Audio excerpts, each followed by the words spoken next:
আমাদের দুর্ভাগ্যটা কোথায় জানেন, আমরা একটা ভুল জিনিস নিয়ে সামনে সত্য বলে একটা ওই যে কী বলে মিস্টেক ইন বিলিভ যেটাকে বলা হয় ইংরেজিতে, আমরা সেই রকম বোধহয় একটা ভুল করতে যাচ্ছি।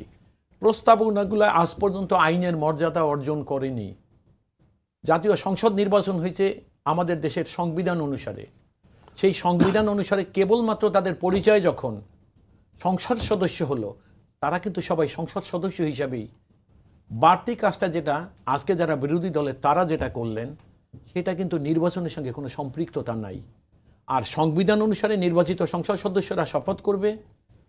এখানে কি করলেন বিরোধী দলের সম্মানিত সদস্যরা যেটা করলেন, তারা আইনের মর্যাদা অর্জন করে না এমন একটা বিষয় থেকে একটা প্রস্তাবনাকে এনে তারা আইনের সমমর্যাদা দিয়ে একটা প্রচারণা চালাচ্ছে, এই বলে যে না ওইটা আমরা এক হয়েছিলাম, এটা to convert into a legal framework.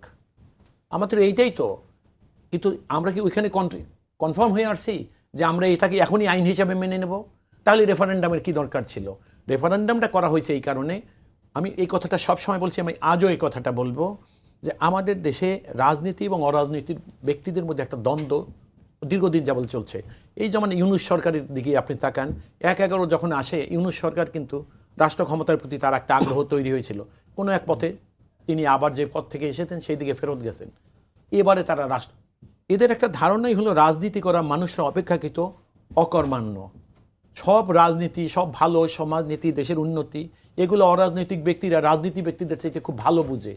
সে কারণে দেখেন যখন সকল পলিটিক্যাল পার্টি যারা জনগণকে প্রতিনিধিত্ব করে তারা যখন একটা কনসেনসাসে পুষলেন, এরপরে কনসেনসাসে পোষার পরে সেইখানে তাদের উপরে এই রেফারেন্ডাম বিনা কারণে অর্থ অপচয় এবং একটা রেফারেন্ডাম করেলেন মানুষের সাথে এমনভাবে একটা করে, মানুষ হা বা না যে যেটাই ভোট দিয়েছে কেনা তারা কিন্তু বুঝতে পারে না তারা হা কেন বললেন অথবা না কেন বললেন। খুব শিক্ষিত মানুষের পক্ষে ওইটা বোঝা খুব কঠিন একটা কাজ ছিল।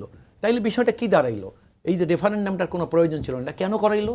এটা করাইলো এই জন্য একটা অযৌক্তিক চাপ রাজনীতিবিদদের উপরে দিলেন।